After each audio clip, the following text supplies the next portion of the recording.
개인회생 진술서 작성법 완전 정리. 숫자만으론 부족하다. 당신의 인생 스토리를 보여줘야 산다. 개인회생 진술서는 단순히 붙이면 좋은 참고서류가 아닙니다. 채권자 목록, 소득표, 재산 목록 같은 숫자, 서류만으로는 보이지 않는 인생 스토리를 법원에 전달하는 핵심 서류입니다. 특히 요즘처럼 회생위원 면담이 축소 생략되는 법원이 많아진 상황에서는 회생위원 판사가 채무자를 사람으로 볼 수 있는 거의 유일한 통로가 바로 이 진술서입니다. 그래서 인가통과 여부, 변제율, 금지명령 압류 추심 중지 결정에까지 직접 영향을 줍니다. 1. 개인회생 진술서의 법적 실무적 위치. 어디에 쓰이는 서류인가? 채무자 회생 및 파산에 관한 법률상 개인회생 신청 시 필수로 제출하는 서류는 개인회생 신청서, 채권자 목록, 재산소득 지출 목록, 그리고 오늘 이야기하는 개인회생 진술서. 법원은 재산소득 자료로 이 사람이 얼마를 벌고 얼마의 빚이 있고 얼마를 변제할 수 있는지는 계산할 수 있지만 왜 이런 빚을 지게 되었는지, 지금 상황이 얼마나 절박한지 까지는 알 수 없습니다. 그 공백을 메워주는 역할이 바로 개인회생 진술서입니다. 진술서의 핵심 역할: 채무 발생 증대 경위 설명, 도박 투기 사치로 인한 빚인지, 사업 실패 실직 질병 보증 가족 사정 등 불가피 사유인지, 면책 허용 여부를 가르는 기준이 됩니다. 불성실 채무자 여부 판단, 낭비 도박 등으로 생긴 채무가 면책 불허 사유에 해당하는지 판단할 때 진술서 내용이 핵심 근거가 됩니다. 금지 명령 압류 추심 중지의 필요성 소명, 급여압 유통장 압류가 실제 생활비 가족 생계에 어떤 타격을 주는지 설명해야 금지 명령이 잘 나옵니다. 실무 현실: 이제 진술서가 곧 전부인 사건들이 많다. 코로나 이후 많은 법원에서 회생위원 면담 생략 또는 형식적 단축 면담으로 바뀌면서 실무에서는 이렇게 말합니다. 이제는 얼굴 보고 설명할 기회도 거의 없고 진술서가 곧 전부인 사건이 많다. 정리하면 개인회생 진술서는 그냥 양식 채우는 형식 서류 한 장이 아니라 회생 인가기각, 변제율, 금지 명령 추심 중지까지 움직이는 서면 심리의 중심축입니다. 2. 법원이 개인회생 진술서에서 보는 4가지 축.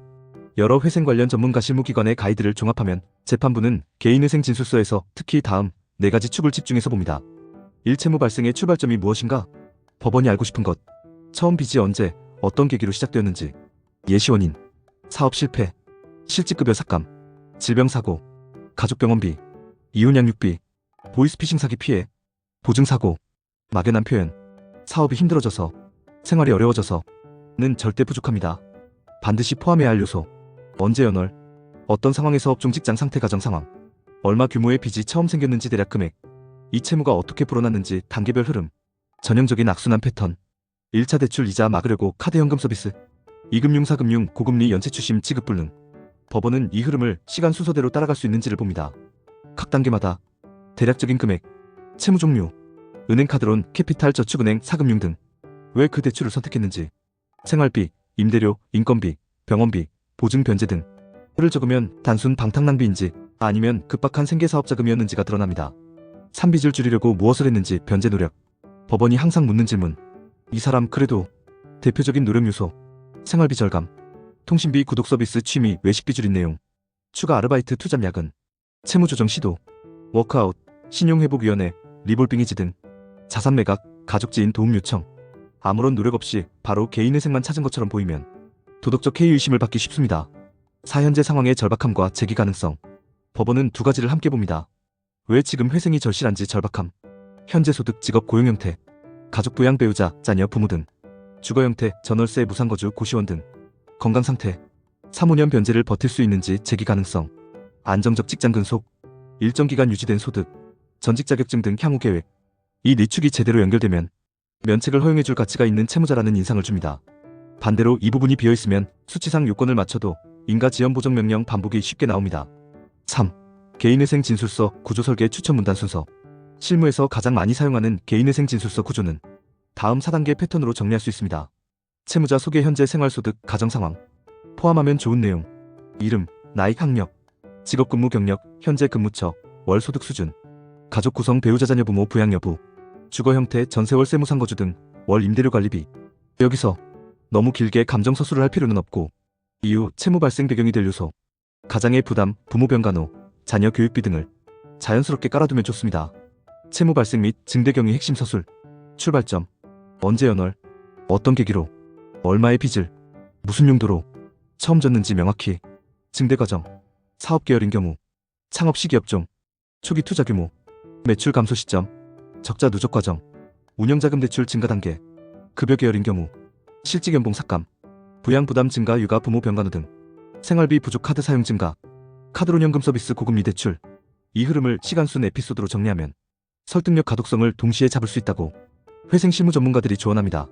채무 상환 노력과 지급 불능에 이른 경위, 지출 삭감 노력, 부업 야근 투잡, 자산 매각, 차량 적금 보험 등, 가족에게 도움 요청, 채무 조정 시도, 워크아웃 신보기 등 이런 버티려 했던 기간을 보여주고, 그럼에도 이자 구조가 어떻게 악화되었는지, 연체 이자 추심 압류가 어떻게 진행되었는지를 설명하면서 지금은 정상 변제가 구조적으로 불가능한 상태다 라는 결론이 자연스럽게 나오도록 서술해야 합니다.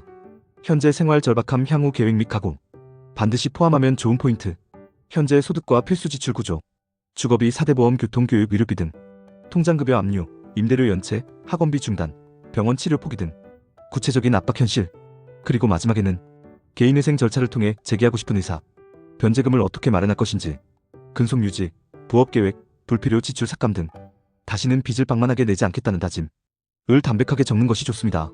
보통 어포 2-3장 정도를 권장하며 실무에서는 최소 1장은 채워야 하고 너무 짧으면 불성실로 보일 수 있다고 봅니다. 4. 내용 작성 원칙. 법원이 싫어하는 포인트 피하기. 4.1 진실성, 구체성, 기승전결 있는 인생 스토리. 허위 축소 누락은 나중에 금융거래 내역, 카드 사용 내역, 과세 자료와 비교하면 바로 드러납니다.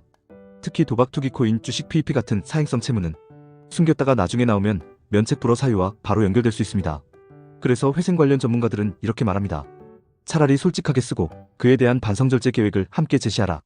예시, 사업이 힘들어서 2021년 월 음식점 창업, 2022년 코로나로 매출 50% 감소, 임대료 인건비로 월 300만원 적자, 운영자금 대출 3천만원, 카드 결제 돌려막기 시작, 생활비 부족도, 월급 수준, 월 고정비, 부양가족 수상황, 과 함께 써야 법원이 정말 계산이 안 맞는 구조였구나를 이해합니다. 4.2 책임 인정과 사행성 채무 처리. 법에서 도박 사행 행위로 인한 채무는 면책 불허 사유가 될 수 있습니다. 그래서 관련 서술은 특별히 중요합니다. 추천 방향. 사실은 숨기지 않는다. 사행성 지출이 전체 채무 중 어느 정도 비율인지를 솔직히 밝힌다. 당시 심리 상태와 현재의 반성 정도를 쓴다. 이후 도박 투자를 끊기 위해 계좌 해지, 관련 앱 삭제, 상담 치료 등 어떤 조치를 했는지도 함께 적는다. 전부 사업자금이었다로 덮었다가 카드, 증권, 코인 내역과 맞지 않으면 전체 신뢰성 붕괴, 인가 자체가 위험해질 수 있습니다. 4.3 감정은 필요한 만큼 핵심은 구조와 숫자. 회생위원 판사도 사람이지만 1차적으로는 법률 숫자 구조를 봅니다. 그래서 눈물겨운 표현보다 언제 무엇 때문에 얼마의 빚이 생겼고 어떤 노력을 했지만 어느 시점부터 구조적으로 불가능해졌는지를 명확히 보여주는 것이 훨씬 중요합니다. 감정 표현은 도입부, 결론부에 가족에게 미안한 마음, 자책, 재발 방지 다짐 정도로 짧게, 본문은 사실, 숫자, 흐름 위주로 구성하는 편이 좋습니다. 5. 금지명령 추심 중지까지 고려한 진술서 전략. 금지명령 압류 추심 정지를 신청한다면 개인회생 진술서 안에서 그 필요성을 별도로 강조하는 것이 효과적입니다. 법원이 보는 포인트. 급여 통장 압류가 실제 생계에 어떤 영향을 주는지, 월세, 공과금, 식비, 아이 학원비, 병원비 등 압류 상태가 계속되면 변제 계획 수행 자체가 불가능해지는지. 서술 예시. 현재 월급 250만원 중 150만원이 통장 압류로 빠져나가 월세 60만원과 전기가스 통신비 30만원만으로도 이미 마이너스입니다. 두 자녀의 급식비와 교통비도 감당하지 못하는 상황이라 금지명령 없이는 회생 변제금조차 납입할 수 없습니다. 지금도 카드 사대부업체에서 하루 10통 이상 전화 문자를 보내고 있어 직장까지 연락이 가는 등 고용 유지가 어려운 상황입니다. 추심 중지 명령이 없다면 직장 상실 가능성이 높아져 변제 계획 수행이 사실상 불가능합니다. 이처럼 구체적인 생활 타격을 진술서에 적어두면 형식적인 금지명령 신청서보다 훨씬 설득력이 커진다는 것이 회생 실무 전문가들의 공통된 의견입니다. 6. 작성 제출 전 체크 포인트. 마지막으로 제출 전에 꼭 한 번은 돌려봐야 할 체크리스트입니다. 1. 다른 서류와 숫자 시점이 맞는가? 진술서에 적은 직장급여 채무 발생 시점이 소득금액 증명, 급여명세서, 건강보험 자격 특실, 카드 대출 거래 내역과 모순되지 않는지 확인이 필수입니다. 이 채무 발생 증대 단계가 빈칸 없이 이어지는가? 빚이 갑자기 1천만원, 1억원으로 점포해 보이면 중간 과정 추가 대출, 카드 사용, 보증 사고 등을 빼먹은 것입니다. 법원 입장에서 이 스토리를 따라갈 수 있는가? 를 기준으로 다시 읽어보는 것이 좋습니다. 3. 도박, 투기, 코인 등 민감 요소를 솔직하게 처리했는가? 숨겼다가 나중에 금융거래 기록에서 드러나면 면책 불허 가능성, 신뢰 상실, 둘 다 위험해집니다. 사노력이 보이는가? 그냥 힘들다만 있는가? 법원이 보고 싶어하는 것, 절약 노력, 부업 투자 경험, 채무 조정 시도, 가족과 상의, 자산 매각, 같은 행동의 흔적입니다. 오분량 구성이 적절한가? 어포 두세 장 정도가 일반적. 최소 1장은 채워야 성에 있는 설명으로 보입니다. 구조는 다음 흐름이면 무난합니다. 소개 채무 발생 증대 경위 상환 노력 지급 불능 경위 현재 상황 절박함 가고 6대 필티가 나지 않는가? 사무실 샘플 인터넷 예시를 그대로 베끼면 문장이 판에 박힌 표현이라 판사에게 성의 없는 형식 서류로 보일 수 있습니다. 틀 구조 항목은 참고하되 내용 표현은 본인 말투로 제작성하는 것이 좋습니다. 마무리.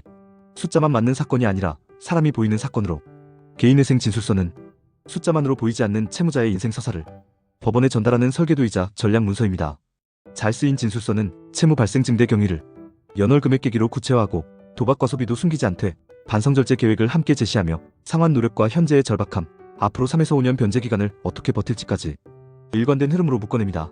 그럴 때 비로소 이 사건은 숫자만 맞는 사건이 아니라 사람이 보이는 사건으로 평가받을 수 있습니다. 이상 개인회생 진술서 작성법 완전 정리에 대해 살펴봤습니다. 당신의 생각을 댓글로 남겨주세요. 영상이 도움되셨다면 구독과 좋아요,